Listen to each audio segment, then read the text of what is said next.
Welcome back to another episode of Contractor Secrets with Trade Business Accountants. My name is Bayley Peachey, and today we're having a guest that I am very, very excited to be speaking with. This is a man who first started his lawn mowing and gardening company with $24 back in 1982, while he was completing his PhD in history, and has since grown that business into the largest home service franchise in Australia, with now over 50 divisions which operate internationally, branching out into New Zealand, Canada, and the United Kingdom, with over 4,350 individual franchisees, servicing roughly 35,000 customers a day and turning over $500 million annually. And that man is David Jim Penman, founder and CEO of Jim's Group. Jim, welcome to the show. How are you doing this morning? Yeah, I'm great. Thank you. Actually, it's a bit out of date. We should give you the updates. That's 4,600 and something now. We're growing fast. Fantastic. That is growing fast. Well, look, really glad to have you here. I know that you have, a lot of value to offer any trade business owner listening right now. So to kick things off, look, I'd love to know, starting back out in 1982 with Jim's Mowing, you originally had your heart set on a more academic pathway and research. So what gave you the confidence to pursue the business side of things? And did you ever envision or even think that building the empire that you've built today was possible? Was that even a thought? No, not at all. I always intended an academic career, only when I found I was completely unemployable. I'd started off doing a PhD in history, but my interest went not only just to all of history, but psychology, anthropology, zoology, everything. And it was, you can't get a job as a historian when you do a thing like that. So I came to an understanding that it was hopeless. I wanted to continue with my research, which had involved a lot of biology at that time. And the only way I felt I could do that was to make some money. And fund an independent research institute. So that was kind of like the start of the thing. But as to thinking my lawn mowing business would turn into anything great, no, I didn't. I just doing that until something better came along. Yep, fantastic. And sort of that background where the more academic pathway, do you think that line of thinking or that passion and that interest has benefited you along the way in business, or are there crossovers, do you think? It hasn't benefited my business career. The only thing they got in common is that I'm a very unorthodox thinker. Yep, I came up with, in academia, being too unorthodox kills your potential for career. In business, it's an advantage because the only thing that counts is how well it works with the business. And if you make your customers happy, and in our case, our franchisees happy, well, then you tend to do really, really well. And nobody's going to say, oh, well, nobody's ever done that before, so you can't do that because you're in charge. Yeah, I love it. Running your own business is fun. That's good that way. Yeah, I couldn't agree more. So I guess starting out, what was your focus in business early on? Just starting out, what sort of took priority for you as you're trying to get your name out there and just establish yourself? What did you focus on? Well, look, I had one thing. I'm terrible at business in many ways. I make a lot of really stupid mistakes. I do a lot of really rash things and make dumb decisions. But one thing I've always had is an absolute passion for customer service. And it's not a reasonable thing. If I give better service, I'll get more clients. I really hate letting clients down. I want my clients to be delighted. I can remember them saying things like, I never knew my lawn could look this good. And I used to work out how to do that. I was one of the first contractors in Australia to have a brush cutter because I could do the job perfectly. And I worked out ways of cutting long grass and making it clean and saving time, just doing a perfect job and never letting customers down. That was basically my fundamental idea of business. And when I went into franchising a few years later, I had the same idea, but treating my franchisees as customers. So I looked at it and said, what would I want if I was a potential franchisee? What would appeal to me? What would make me want to join such a franchise and stay with it? So I developed a system that was the best I could possibly think of from the franchisee's point of view, even though the lawyer said you're stupid, because this is nobody does this. You're giving all your power to your franchisees and all these rights to your franchisees. You've got to give yourself more, they call it flexibility. What they mean is power. Yeah. And I said, no, I want to be joining if I was on the other side of the desk. So that's the fundamental idea behind everything, behind being successful as a contractor, as successful as a franchisor. Look to the person you're dealing with and say, what do they want? And how can I do it better and better and better? Yeah, I love that. Oftentimes we're telling all of our clients that customer service doesn't necessarily mean customer experience.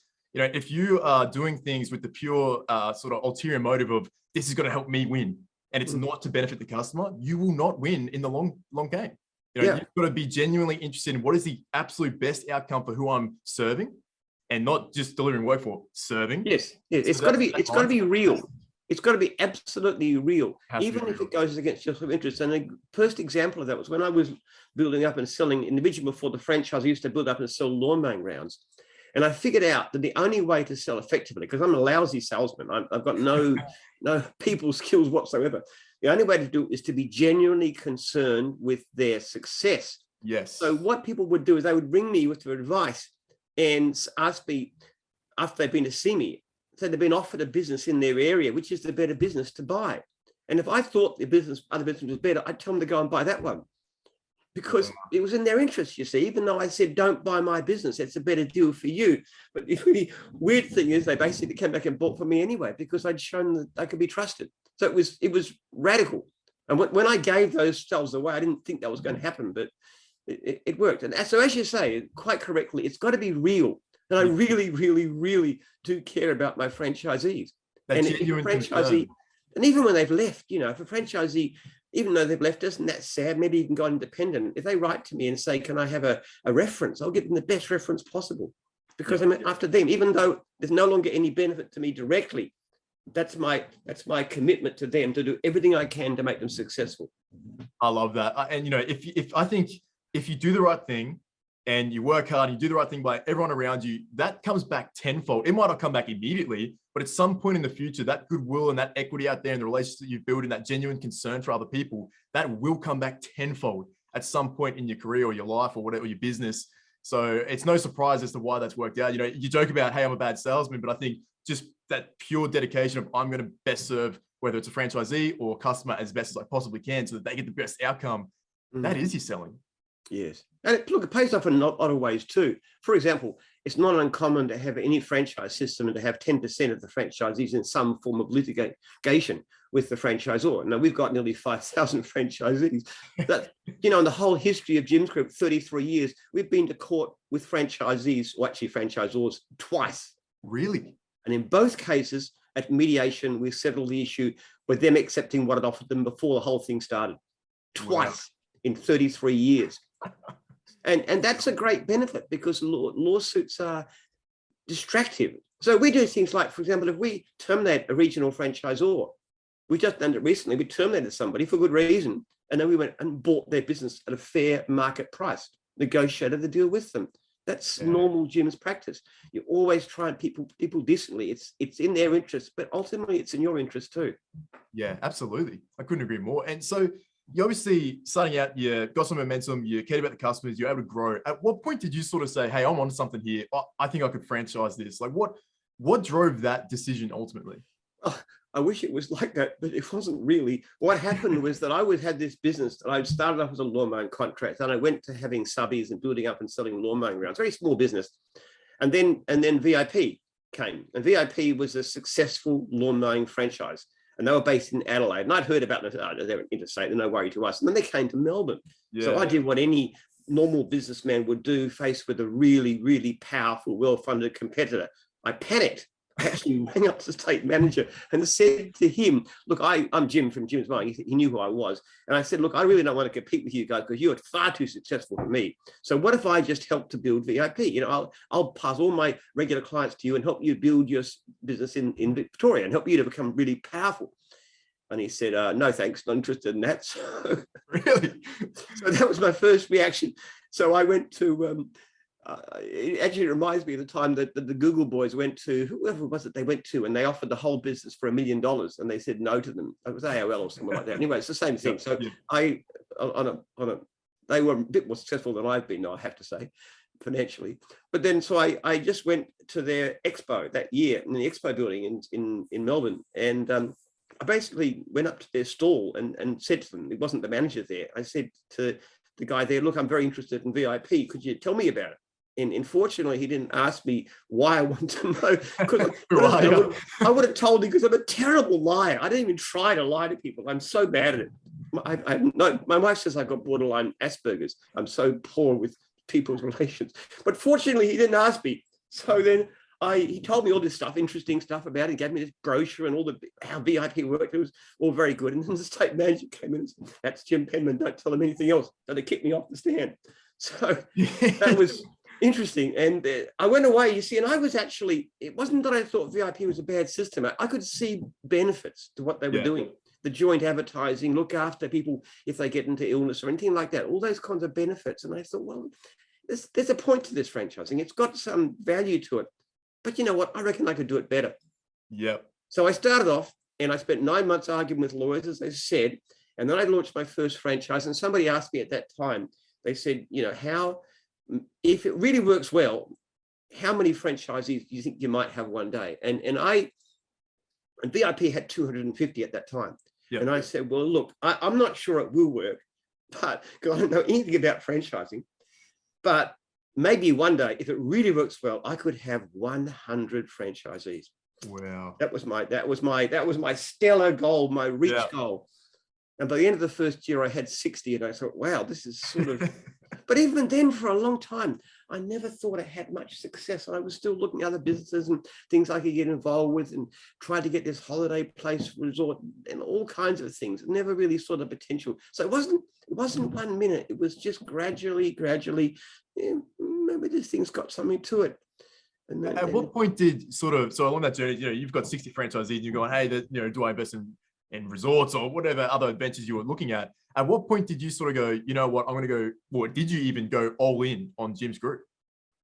Like, was there a point where you go, you know what, this has the greatest opportunity? It was very gradual. It wasn't one particular time. It was just gradually. It surprised me. Look, one thing I found about business is that it never works out like you expect. Oh. Most things don't work out nearly as well as you expect, because you buy things all the time, and some things work out far better than you expect. And it just kind of surprised me. If people just look, I had a particular way of selling, because as I said before, I'm really, really terrible at selling. I just cannot. I just blurt out the truth. I got no skills. But so what was I getting at? Oh yes, I was up against this very, very powerful competitor, much more established than me. They had this fancy office in South Melbourne. I was running out of my basement. You know, it was kind of like very run down and primitive. And obviously VIP would say things like to me, like, well, you know, you buy a business owner who runs from his basement. You know, we're interstate. He's I had a secret weapon, and this is based on the time I used to sell lawn mowing rounds. Whenever somebody bought a lawn mowing round off me, I would do everything possible to look after them, not only before, but even after they bought it. Yeah. And then I put their name in black text and their phone number on a bit of white cord and stick it behind me on a board. And if anybody was interested in buying a lawn mowing round, I'd say, well, look, I go through the normal process. I talk about how to build and buy a good business and what to look for. And I get a little brochure and this kind of stuff. So that's my sales technique, such as it was. But then I said, look, bring any of those guys. So they'd ring people who dealt with me, and then people would say, oh, Jim's great. He's fantastic. He does everything he says he will. He's always helpful. He replaces any jobs that are lost without argument. He's a great guy to deal with. It's been really the best thing to do with him. And so I decided when I was going to franchise, I would do the same thing. So instead of a board, I put a list. Now, in those days, this was way before the code of conduct. You didn't have to do that. Nobody ever did it. So somebody said to me, look, why would I buy from you? You're not running it from your basement. VIP is so well established. And I said, well, look, you know, there's benefits to both things. You know, this is what we think. Ours has got some differences. But here's a list of my franchisees. I want you to go away and ring them, all of them, as many as you can, because it got pretty quick. The list grew pretty fast. And then I said, when you've done that, go and ring VIP's list and get their list and ring them. Now, I was being a little bit precious because I knew they wouldn't give them a list. They couldn't give them a list, because when people would ring my list, they'd say, well, you know, why would you buy Jim's? And they say, well, because Jim's is better because of this and this and this, and Jim's look after us, and we've got all this work, and it's a fantastic system, and you'd be crazy to buy. I mean, I didn't have to sell anything. They'd sell it for me. Well, and it was so easy, you see, because lacking any ability to sell people, the third party used other methods which actually worked far better. Yeah, and that ties back into what we were talking about earlier, where it's, hey, devote all of your time and attention to serving the people that you just, so again, in this case, your franchisees, and they will grow your business for you. Yeah. I always consider my franchisees as my first and most important clients. I spend far more time focusing on them than we do on customers. Now, having said that, a lot of them think I'm pretty hard because I'm very, very, very tough on customer service. I personally read every poor survey that comes through and deal with it. Consider it a complaint, do something with it. I follow up complaints where there's been more than one complaint. Client hasn't been satisfied. So I'm very involved in that, and I'm very tough on that. And they have to go back and satisfy the client if they want to get rid of the complaint, which they tend to do. Yeah. So they think I'm very hard, and sometimes they accuse me of causing mental illness and stuff because of these complaints keep on coming in, and they get very nervous about it because they don't want to get a complaint. Our system is very, very tough. But you know what? In recent years, we've got more than a third of our clients are in service. We can't cope with them. The work is so tremendous. It doesn't matter whether the economy is bad, the economy is good, the work pours in, and our franchisees are busy. And we measure things like every year we measure our franchisees go. One of the questions we ask them is, are you satisfied with your income? Is your income good, satisfactory, poor? We don't ask them what they're making. That's between them and their conscience and the government, whatever. But we want to know whether it's good. And that poor one is the one we look at. Now, last year, it was down to 7%, which is the lowest ever. And that's fantastic. That's the biggest method. And the point of it is, if I wasn't, people always telling me, Jim, just lighten up a bit. Just stop sending all these complaints. Everybody will be happy. But no, because only by driving for customer service do we build our franchisees' income. And what we found, for example, too, is not just the fact that great customer service means that Jim's does well, they do well. For example, one of the greatest statistics that you can quote is what is the proportion of people who go into a cleaning or a gardening type business and are still there after the first year. Now, you can look this up online, and it's between 5 and 10%. Yeah. Now, our statistic is, latest statistic is 88%. We lose 12% in the first year, roughly speaking, which is a little bit better, you'll agree. What's interesting about that figure is this: our average star rating for franchisees is like 4.7 out of 5. The people who leave in the first year, their average star rating is about 4.2. Now, what does that tell you? First of all, by giving great service, it helps everybody to get more, because reputation is everything. Clients call us back, even though we charge more. We make a point of charging more. They call us back in droves. We can't cope with the demand, no matter how fast we grow. And the second thing is that those who give great service themselves tend to do very, very, very well and make tremendous money and make a great living out of it.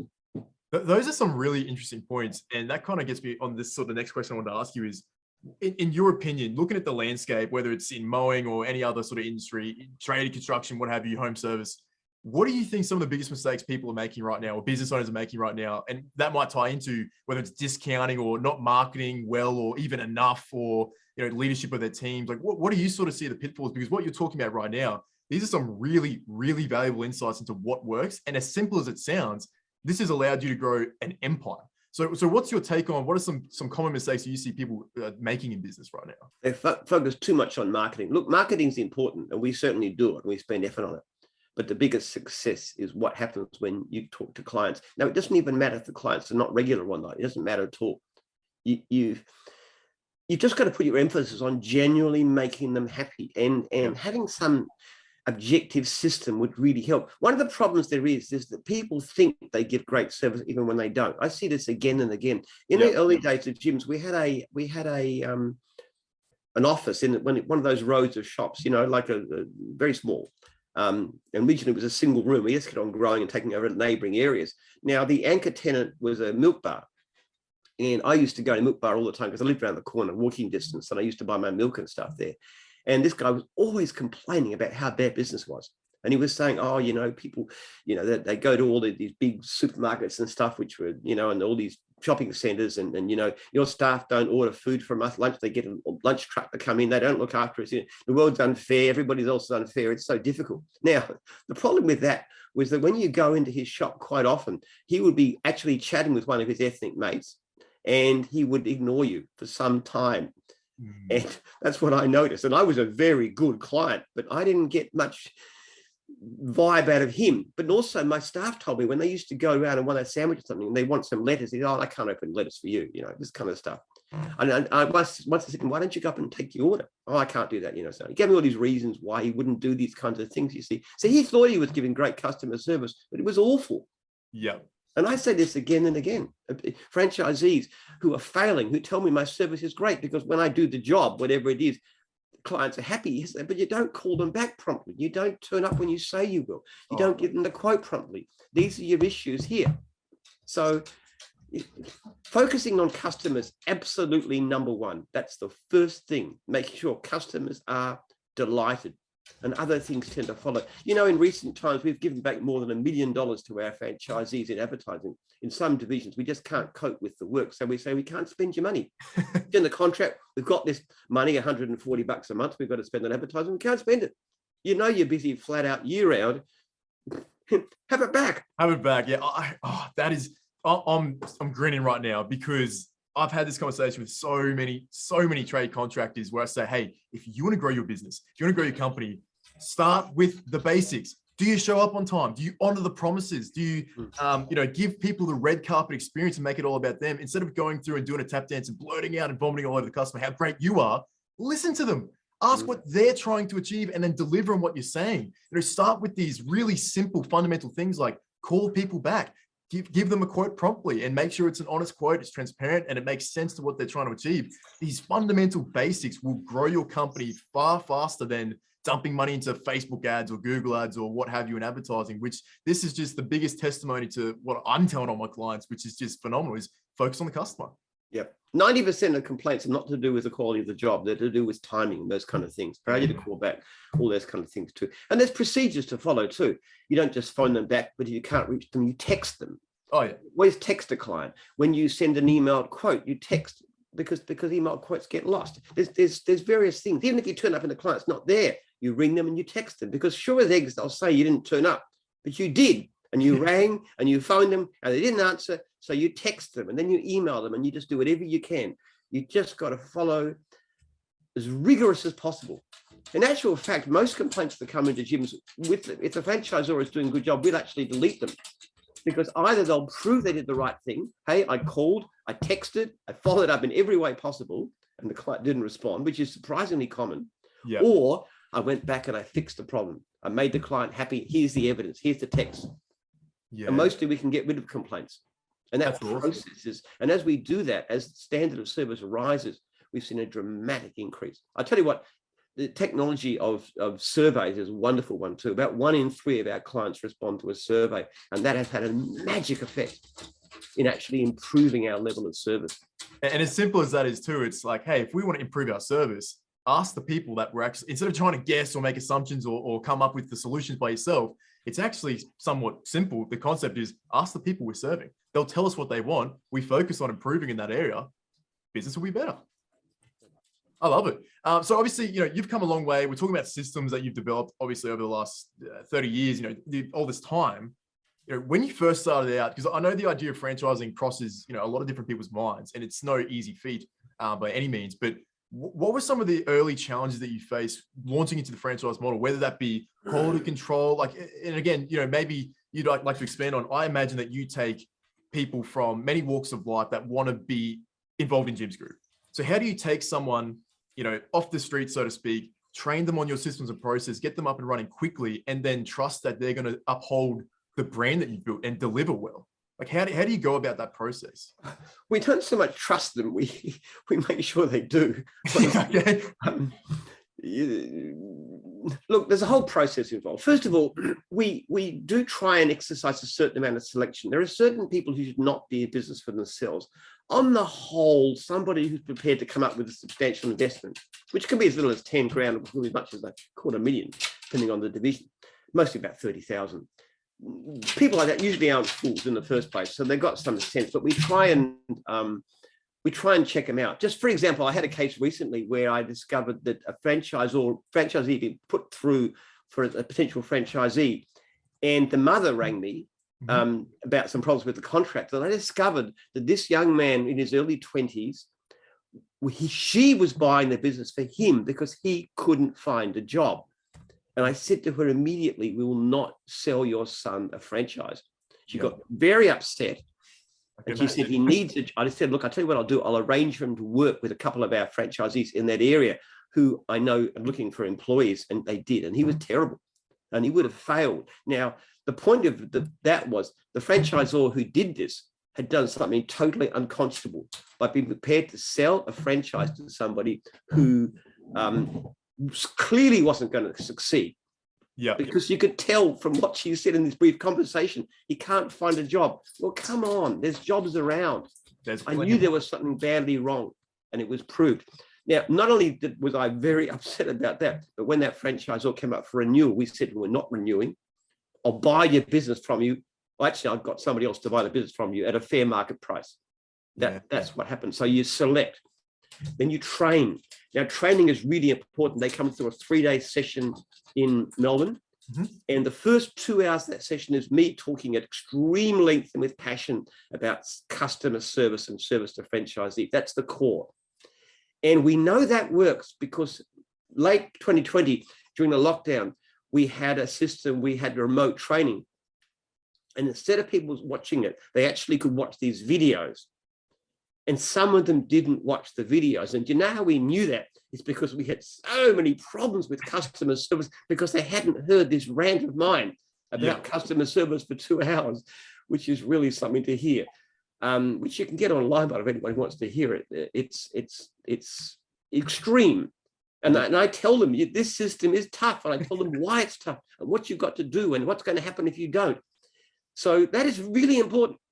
And then when they start out, we keep in contact with them. The franchisor rings them, ideally weekly at least.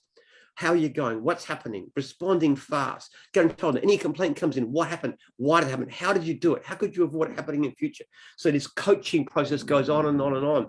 So there's this pressure, and then they get these complaints. They've got to try and deal with them. So there's a lot of, it's not just trusting somebody, it's picking what we think is good people, but also helping them to do it. See, some people could succeed in business anyway. We call these golds and silvers. They're the ones that would probably succeed even without us. They're the 5 and 10% who probably would succeed anyway. What we specialize in is the other 80, 90% that probably wouldn't succeed without guidance and support and training. And they're the ones we can be successful. And then there's the ones that simply are totally hopeless, that simply everything goes wrong. They say, we call them leads, who basically anything goes wrong, they say, oh, it's the customer's fault, the system's fault. If only you'd stop giving me these complaints, I'll be fine because I'm a fantastic operator. Everything I do is right. I do nothing wrong at all. It's always the customer. It's always you, everybody else. No ownership. No ownership. A gold or a silver is the opposite. Whenever something goes wrong, they say, okay, what can I do different? But that's what we try and train people in. And if you work with people, you can help people who wouldn't otherwise have much business experience, a sense to be successful by teaching them good systems. And some of them do become remarkably successful. You know, we've got people who are high school dropouts who are making $1 million a year. I mean, profit. It's you can do extraordinarily well with the right kind of system and the right kind of character. I love that. And that couldn't translate for anyone listening that's running a standard trade business, not a franchise. This translates perfectly where a lot of times, like the biggest issue that I see people struggle with is attracting and hiring the right staff, and then maintaining standards as they become less directly involved over more employees. And a big part of that is they hire someone, they don't do enough vetting, they don't take them through a hiring process to actually qualify the person to uncover whether or not they're the right person, whether it's calling references, going through judgment assessments and trials and whatnot. But also they just plonk someone in a role and hope that they're going to do well. They don't coach them, like you're saying, they don't hold them accountable or try to train and develop them through their systems and touch base regularly on how are you going? How are things? What are you struggling with? What do you need more help with? Like that, taking them through that process and spending the time on training and not just a one-off, like you obviously have your 3-day seminar, but then the accountability week on week after that to get them up and running. That is such an important lesson for anyone listening right now, because that, a lot of people struggle with that. Yep. No, you're quite right. It's got to be persistent. People can do very well, but the way you coach them, the way you train them in the ongoing process of support. One of the things we found, look, when we started off, we didn't know much about franchising at all, to be quite honest. And one of the things we didn't understand is how much the social communication thing mattered. We found out, for example, that if you don't run regular meetings where people can meet together, franchisees tend to fail. It's a very obvious thing. We've also discovered that the more frequently you keep in contact. We found that, for example, sitting down half a day a year with a franchisee on a business plan has no effect at all. but ringing up and spending 3 minutes a week talking to them has a big effect. So it's frequent, close communication, making people feel like they're part of a family, which is how we see it. It's Jim's is very family oriented. Every franchisee in Jim's group gets my direct phone number and my email address. Now, if you are an outsider and you want to get my phone number, you will not get it. And if you do happen to ring me, I'm not talking about someone like yourself who's got a right to call me, but people who want to ring me, I will be really angry and abusive because that phone number is only for my own people. Yeah. But any of them can call me anytime they want to. They can call me daytime, evening, weekends, all times. And I'm known for being very, very easy to contact because these are my people. This is my tribe, my extended family. That's really important to me. But anybody else is an outsider in that sense. Yeah, and so you feel, because you're heavily involved still in everything across the business. Have you found that your roles had to change and develop much over the years as you've grown, or has it remained relatively the same? Or walk me through. Oh no, it changes all the time. It changes all the time. Look, I'm going to say this. I think one of my successes is the fact that I'm pretty extraordinarily bad at doing just about everything. I'm a terrible manager. I have no people skills whatsoever. I'm very impatient. I make all sorts of stupid mistakes. So what I do is I surround myself with really good people. People like Cynthia, my office, my CFO. She's only in her 30s. She took this role when she was in her 20s. So it's not really Rocky, my I don't know what you call him, general manager or whatever. He handles the day-to-day business of the thing. He just came in. He was a franchisor who came into the office just on a tentative basis and proved brilliant. So I've got these fantastic people around me. Joel, who handles that you probably had in contact with, who handles the social media and stuff, who actually started in a casual base level job and proved himself. So I find people who can do things that I can't do very well. And one of my great strengths is that I'm so bad at just about everything that I have to surround myself with good people. That's fantastic. Much better than me. And that's actually kind of counterintuitive to the line of thinking of a lot of people where, you know, you've probably seen it all the time where people hammer the point, turn your weaknesses into strengths. You know, you have to be good at things in business. You got to overcome and adapt. It's like, well, yes, but how about, you know, on the flip side, what if we focus on our strengths and we outsource and delegate everything else to people that can handle it better? Work with your strengths and around your weaknesses. Look, I've only got two fundamental skills, which is a very tiny part of business. One of them is that I am very passionate about my ideals. I am really, really obsessively passionate and will not budge, will not compromise, will not change. Service to franchisees, service to clients. That is my mantra. And I'm always, every day of my life, thinking of ways to improve on that. And the other thing about it is that I am very, very innovative. I always thinking up wildly innovative ideas, as I did as a research in my research, I do in my business. And I think of different things, and I just have a discussion and something will come out of it. And then, of course, I'll dump it on somebody else to go and make it actual reality, which is all the work. But those are my strengths. But everything else, I'm terrible at figures. I've never in my life done a business plan. Never, except for the sake of some bank or something that I don't really do it. I've never. I can't manage people. I'm awful at all those kinds of things. But I find people who are good. That is phenomenal, because again, you know, you're a man standing here saying, I'm not good at managing people, yet your company has, you know, close to 5,000 individual franchisees internationally. It's phenomenal, you know, what you've managed to achieve in the time that you have. And I think the humility that you're showing too is pretty phenomenal there as well. You know, they've done studies looking at people who are successful. They look at, I think it's American study, they did one of university college students, and they tried to work out who was the most successful. And they said it wasn't usually the top students. The top students don't want to become very successful lawyers or bankers or doctors or whatever they happen to be. It was the middling, one of the road people who actually went out, were most successful, because they're the ones who aren't so good. So they find good people. Yeah, that's phenomenal. And so, you know, you're talking about you're the ideas man. You're very passionate about what you do. So you uphold the standards that you've set within Jim's group across the board, across all the service divisions, and you're sort of coming up with new and innovative ideas, so to speak. You know, what do you have plans for the future? Like what looking at Jim's group now, what's to come? Do you have any crazy ideas that you're working on? Like what is? Oh, yes. What you're going to see in the next couple of years are going to blow away anything we've ever done in the past. You're going to see huge changes. We're developing this program for franchisees which is innovative to an extreme degree. It's like nothing in the world. It's being used, it's being developed. We had a few hiccups. We've actually had big problems getting technology to work. We're spending about $5 million a year on software development, so we're spending big. I'm actually just off after this interview to interview a CTO, Chief Technology Officer. Technology is going to be massive. Yes. We want to do things that, for example, remind a franchisee and also the franchisor if anything goes wrong, if they don't call back, if they don't make contact, they don't turn up, all these things. We want to be able to feed that back in. Now, most of our franchisees won't need it because they're great, but for the ones that have got problems, it's going to be really helpful. We're going to be able to do things like have a client ring the office and then get booked into a franchisee's diary because we'll know where they are and how much time they've got. Wow. We're going to allow them to be able to buy and sell regular clients, which is very important to us because a lot of them are doing they work over each other. You can have 4 more mowing contractors doing jobs in the same street. We want to make it possible for them to integrate and to get closer. They can go into a street and do 5 properties and make far more money. There's a whole stack of things that are coming up. We're going to change it. And then we want to get this technology out to the broader community. That's only one of the things we're doing. We're launching a RTO. We're just in the process of getting going. We're going to be able to take people who don't have skills and teach them practical skills taught by real people in the field and put them out on the road and show them what it's like and show them not only how to be a great, pest controller or carpenter, but how to run their own business successfully. Now, maybe they've got all kinds of options. We show them how they can run their own business. We can show them how to, if they want to become a franchisee, we'll obviously be very happy with that.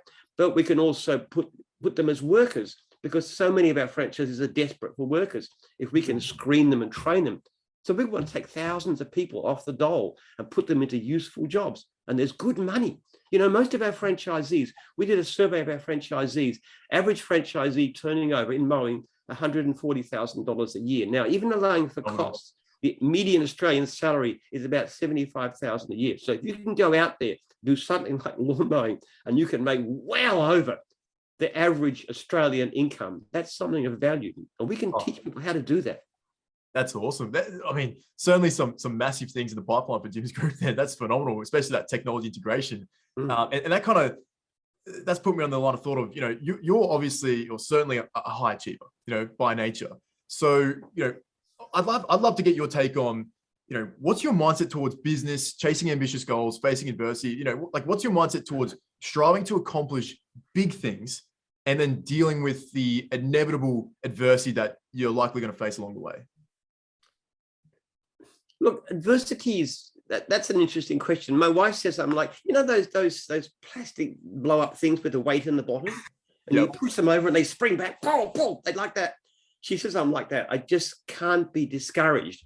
Now, okay, there's a lot of things to that. This is a very important issue because discouragement is a lot of the reason people fail. They fail because they don't look at their problems. They blame everybody else, and they fail because they get discouraged.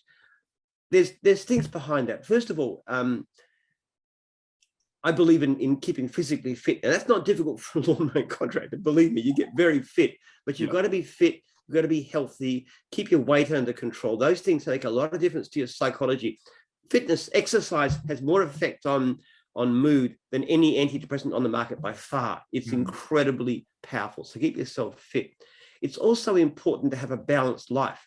You've got to have good social relations, which means family, friends, children, spouse, these kinds of partner, whatever.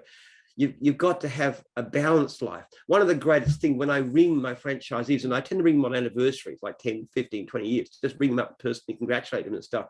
And I asked them what they were doing. And time again, the difference is not actually the fact that they're making so much more money. Sometimes they do, but that they get to see their kids growing up. Yeah. And that's the biggest single thing. I hear it again and again. Nothing that you do, no other success can compensate for failure in the home. So I think the priority is really, really important. Money is not the most important thing. You've got to be able to support your family. Yes, beyond that, it's an optional extra. What really counts is what you're doing with your life. That's important. Now, coping with difficulties. One of the best things, I'm a practicing Christian, and one of the things I believe in doing is thanking God for the blessings that I achieve. So when you're looking at something that goes wrong, you say, okay, look, there's a bit of a problem here, but okay, I've learned from the mistake that I've made. So that's a positive. I'm not going to do it again. That's a great lesson I've learned. I've got a wonderful wife. I love my wife dearly. I got great kids. My health is good. I've got great staff. I've got great membership in my local football. It doesn't matter what it is. You've got things that you're grateful for. And if you're thankful, not necessarily in a religious sense, but just aware all the time, everything that's going right, it puts the things that are going wrong in perspective. So even though something goes wrong, you turn it around and see this is a growing experience, and this is what my life really is, and things are good, and then it doesn't become so bad. I love that. That is some really, really great advice, especially, looking after your health, prioritizing family, and reflecting on what is going well. And, there's a great quote you might have heard from Napoleon Hill, where in every adversity is the seed of an equal or greater opportunity. And having that mindset where, hey, things might seem bad. However, let's reflect on what is good and what I am grateful for, but also out of this adversity or out of this problem, what could come from this? Is there a hidden opportunity, that will benefit me later down the track? Like, is this really such a big problem? And reflecting on that, I think that's some phenomenal advice. Yeah. Look, I am financially successful. I mean, the income I make is ridiculously more than we need. I must say one thing: we live fairly simply. If we go out I went out for dinner like with my son last night. We went to a local, like a Mexican type place. We spent about $25, something like that. Okay, that's the way we live. My car is worth $10,000. I actually had it valued recently, so I don't live now. I don't believe money for the sake of money is a great goal in life. People who just go for the more expensive car and the house and the luxury holidays and stuff, doesn't make you happy. It's all competitive stuff. It's a really miserable way of going in life. I had a close friend whose brother committed suicide. This guy's worth $100 million, killed himself out of despair because his family life was so messed up. So money alone is no sort of goal. The reason that drives me, look, I must say I love it. I enjoy business. It's really, really fun. But the goal of it for me is running my research institute. I'm spending $2 million a year currently on research into the epigenetics of social behavior, looking at ways to cure things like drug addiction. To me, that's a purpose. Yeah. My franchisees and their success is a purpose. It's a meaning. I don't intend to leave a lot of money to my kids. And they all know that from the beginning. I've got 10 children. They know they're going to get a little help with housing. That's it. They're never going to be trust fund kids, no matter how much I make in the end. So you think a big driver for you is having that greater purpose, that big why, so to speak, rather than just the never-ending goal of more and more and more and more. It's like, well, what's the big purpose that I'm trying to achieve here? How's it going to benefit other people? And that's what drives you. Purpose is so important. Just money alone is a terrible purpose. I really, really don't recommend it to anybody. Look, I am very, very happy man. I don't think there's a happier man on the face of the world. Honestly, don't. And everything is wonderful. I've got the most amazing wife that I absolutely adore. 21 years. We've just passed our anniversary. Congratulations. Every morning I thank God for her. She's wonderful. I got amazing kids. My 12-year-old's delight. I driving to and from school every day. He's off sick today, actually, but I love that. We have great conversations. He's a wonderful kid. I've got great staff. I've got a great life. I feel healthy. I've just turned 70 and I feel so energetic, so full of passion, of ideas. I'm so looking forward to the next 20, 25 years, however long I've got, however long God gives me. That's what matters. And it doesn't matter. But I know people who've got no money at all. I know one guy I was talking to, one of my veterans, and he only works 3 days a week. He mows lawns. And you know what he does the other days of the week? He goes out with the homeless. And he talks to the homeless and finds out what they need and what he can do to help them. And he listens to them and understands them. What an amazing guy. Now, he's not successful. People look at me and say, hey, Jim's so successful. But he's successful. Oh, absolutely. He's living a great life. Oh, we went to a birthday party just recently. It's a guy who's a pastor in my church. He's part of our life group, our sort of small, community group. And we had the opportunity, each one of us, to talk about him, what they thought about Bill, this amazing guy. And that outpouring of love and appreciation. I mean, Bill's not a rich guy. He's not poor either. He's not destitute, dressed in rags, but he's not a wealthy guy, never will be. But he's just a man who helps people so much. His neighbor was there and talking about how he wanted to get to get a stump out or something like that. And Bill just walks over with his chainsaw and helps him out. He's an incredibly handy guy. Yeah. I mean, to me, that is a successful man. Whereas somebody who accumulates wealth and for its own sake, what's the benefit? To Now, what somebody end? like Bill For what Gates purpose? is an example. He's a great example of a person who's been successful in business. And I think he's an amazing man. I mean, his family life isn't quite what I would aspire to, but he's an amazing man. What he's done, he's taken this incalculable wealth and he's saying, how can I spend it to help? And that's his job. Yeah. That to me is a successful man. But somebody who just piles up wealth and wealth and wealth, no way. Yeah, I love it. So for anyone listening, if you're just chasing the money for no real purpose, maybe sit down, reflect on what you ultimately want to achieve, what impact you want to have, and what's really important to you, and maybe reflect on what Jim's saying here. So Jim, look, I know you're short on time, so I've got one final question. What advice would you give to any trade business owner listening right now who's working hard, chasing ambitious goals, and wanting to do better in business? What overarching advice would you give? Buy a Jim's franchise. I love it. Really. Focus on just look. The biggest thing is success is not one thing. It's not one idea. People have this ridiculous idea. It's not because you're born some genius. I hate this idea that intelligence is everything. It's not. Intelligence matters probably at 4% towards success, best estimates. I read a lot, actually. I probably read 2 or 3 books a week or listen to. So I know about these things.